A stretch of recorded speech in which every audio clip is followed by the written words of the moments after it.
Good afternoon, ladies and gentlemen. I hope everybody's having a great day out there. This is to complement the short that I put up yesterday. How to dispatch your truck on the spot market in a down market. We all need a little bit of help. This is just how I've learned to do it. And I believe it's going to work out for my best if I'll stick to the plan. Because as you, me, and every other driver that's been running the spot market for any amount of time understands, is you'll have those loads that will tempt you to change your running pattern and chase that dollar. But then when you chase that dollar, you get up there and you realize, I can't get back to where I need to be to get back into my running pattern. And running patterns, in my opinion, are usually the ones that are making you money, and that's why they end up being a pattern. For instance, I've got two major shipping cities that I go to back and forth. My house is in the center, so I will deliver and pick up on Monday, and then Tuesday I'm driving, but I usually can swing into the house for maybe a 10 or maybe 3 hours, just enough to see the family, right, on Tuesday. Well, on Wednesday I am delivering and picking up in the next city.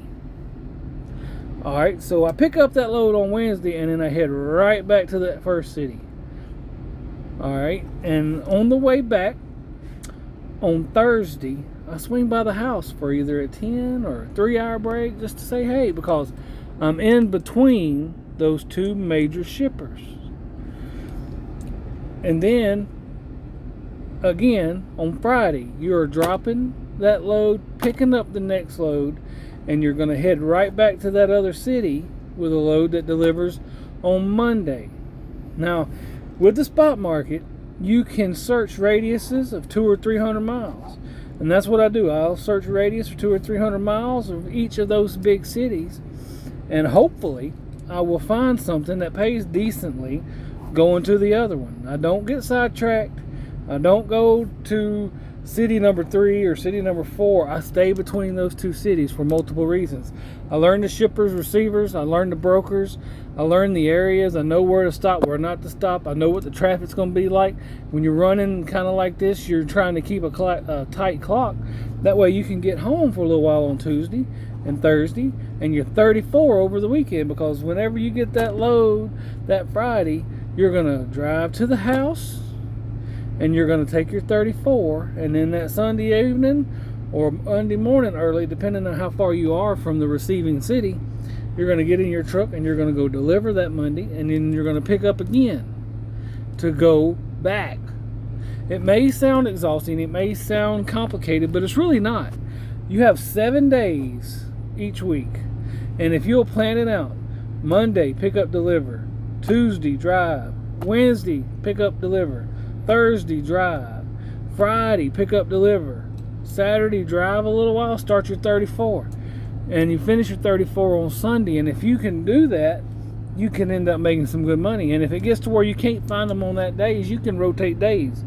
You can change it to Tuesday pick up and deliver, and then Wednesday you're driving, and Thursday you're picking up and delivering, and then Friday you're driving, Saturday you're dropping and hooking. And you can really do that in drive-in, but I don't think you can do that too well in flatbed. The Monday, Wednesday, Friday plan is the best for the flatbed, even though it's hard sometimes to get unloaded and reloaded in the same day. Flatbed's an animal all of its own. You really got to watch yourself out there, because you don't want to be caught Friday afternoon without no load, because you may have to sit all weekend, because a lot of those shippers and receivers do not work the weekend. They may when volumes get crazy, but right now I just don't see a lot of them working the weekends. But for drive van, like I told y'all, that's what I'm focused on right now. This is the best plan to get you the most consistent money, because let's say each trip pays you $1,500 between those two cities. That's $4,500 gross for the week. And if you'll go and you'll start watching your fuel burning and everything, you'll come out ahead. Hold on just a second, I'm running out of room. Alright, I'm back. I added another. I just had to re-loop this because I don't have any footage left in this phone, because honestly, y'all, I was thinking about getting out of YouTube, but we won't get into that. What I was saying is, let's get down to some numbers. I'm not doing a whiteboard. I don't have one with me anymore. If you get 3 loads using this diagram and you're getting $1,500 a load, that's going to be $4,500.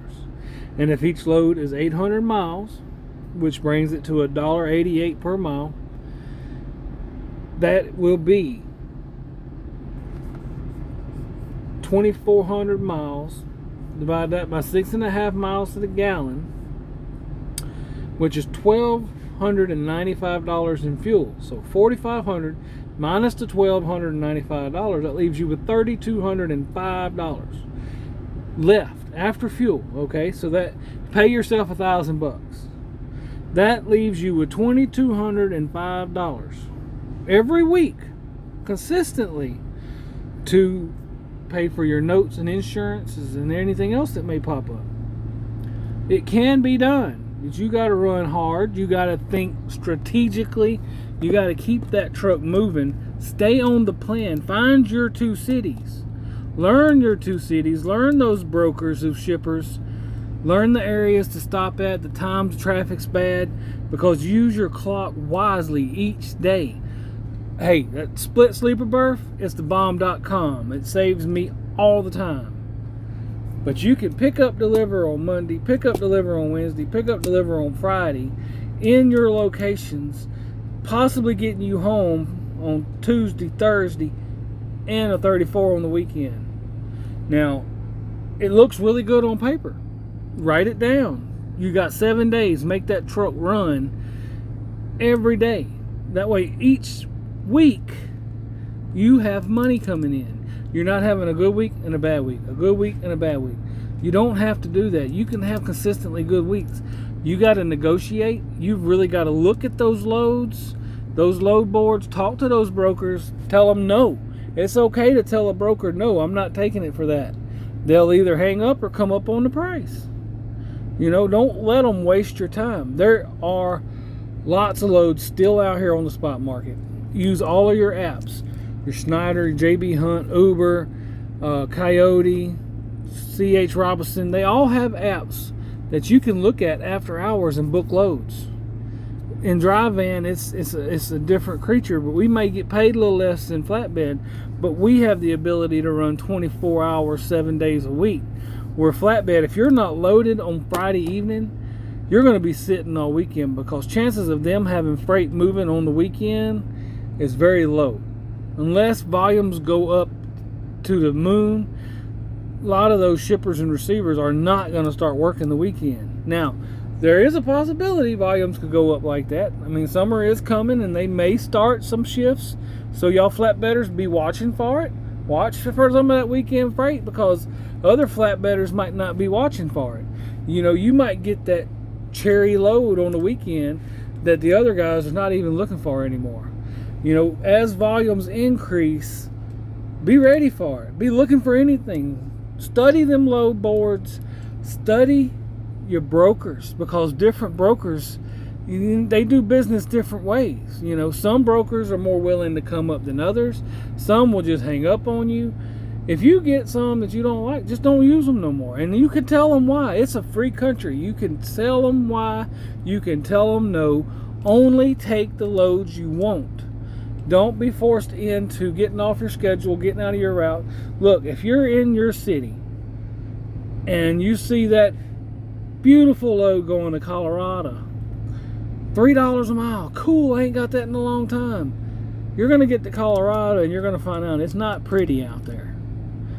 And then you're going to try to get back to your cities in your route, into your regular running, and you're not going to find that cherry load 90% of the time to get you back where you want to be, to where you can get back in your regular running area.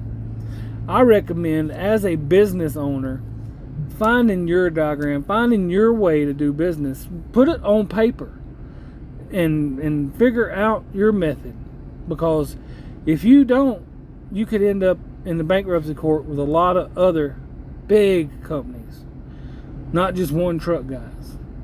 That's all for today. God bless. Thank y'all for bearing with me, and I'll catch you on the next ride.